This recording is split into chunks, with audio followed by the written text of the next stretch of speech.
government workers to collect fees from non-members. It's been a tough morning on the US 60. Excuse me. We've had no less than 5 or 6 accidents this morning, and we still have one that remains, US 60 westbound of McClintock. Your travel time, though, looks like this. It looks like we're starting to recover from the morning rush hour. And Gilbert to the I-10, a 16-minute drive time. I-10 out about Wautuki has 2 waves of rush hour, in the 7 o'clock and then the 8 o'clock hour. And look how thick the traffic is here. My goodness, those allergies are kicking my you-know-what.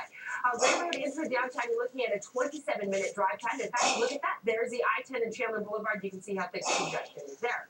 Taking you to I-10 on the west side, 75th Avenue in through downtown. It's 45-minute drive time there. And then to the 101 through the north part of town. 101 eastbound at Cave Creek, that's a new crash. You're going to see backups. Go back to about 35th Avenue. 51st Avenue over to Tatum. You're looking at a 23-minute drive time there. That's a check of your traffic. And I think that the folks in Glendale owe you a big bag of flowers.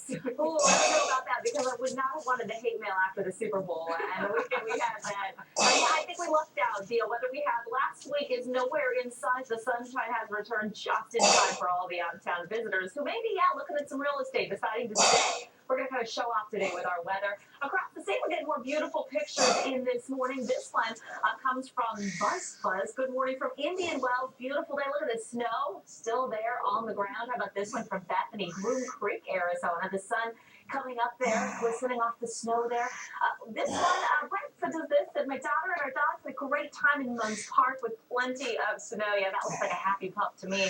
And how about this one finally from Point Bonita? Beautiful winter sunset radiates over the Santan Mountains. That is a gorgeous one. We'd love to see your weather pictures. You can send them to us via Twitter, AZ Family, or at April Warnicki, or on Facebook. We ask that you use the hashtag AZFamily. All right, today across the country, not a lot of people have the bragging rights that we've got here in the desert Southwest. It's 65 today in LA, and 61 is the high we're going for here in the Valley, 54 in Vegas, 29 in Salt Lake.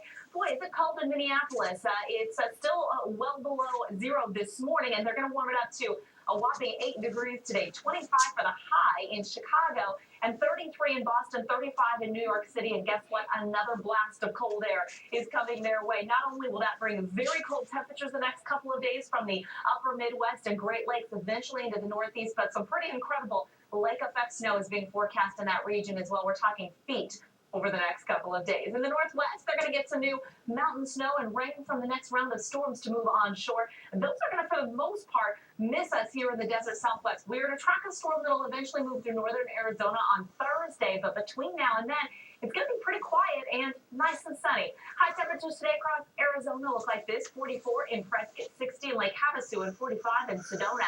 33 today in Flagstaff, 40 for Payson, and 50 this afternoon for Glow. Low temperatures going to be pretty chilly. 8 for a low tomorrow in Flagstaff, 26 for Payson, and 13 for Winslow, 10 in Show Low. We'll be here in the 30s in the valley. How about a tailgating forecast for today? If you missed it when we talked about it a little while ago, it's going to be perfect. 58 by 2 o'clock. We know there are people out there tailgating already, so perhaps I should shift the timeline on this a little earlier.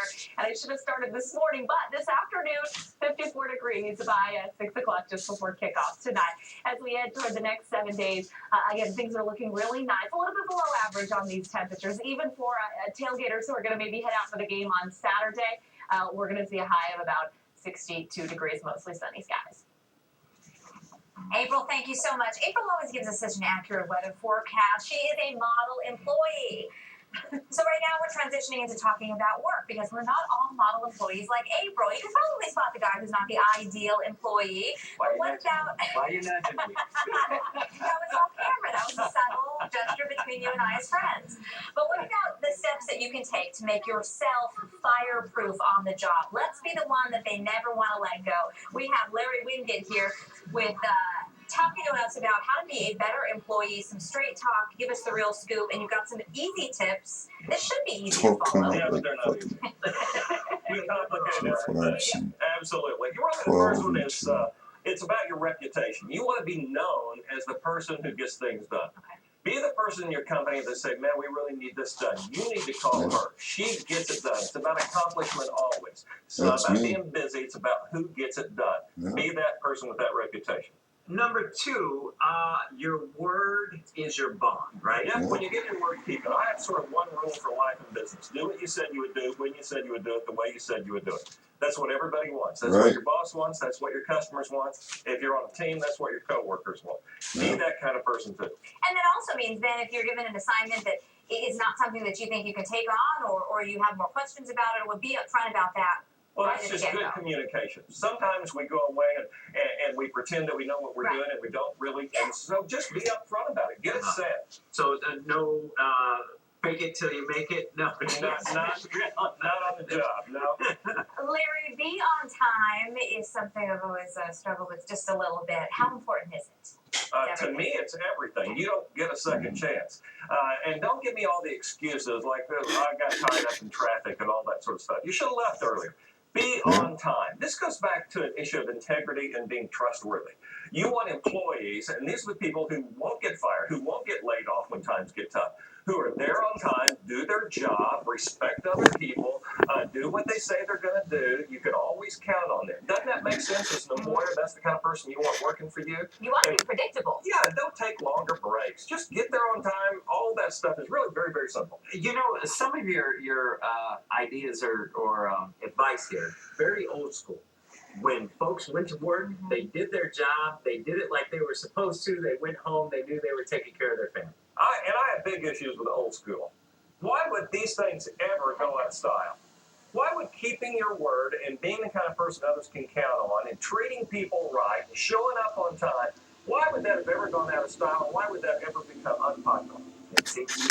Yeah, that's right. All right, number 4, respect the people you work with. Yep, respect your boss. And I hear so many people want to argue with me about this. Well, you don't know him, Larry, he's an idiot. I don't care, he's still the boss.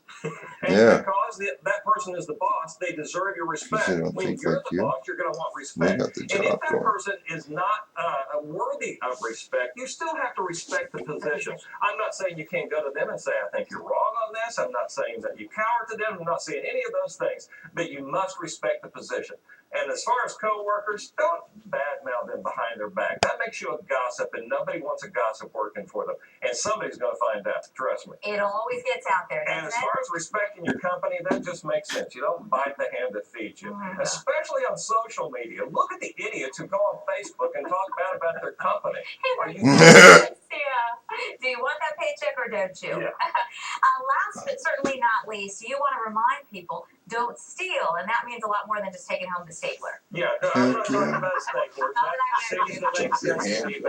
When a new study just said that office workers spend 25% of their time on personal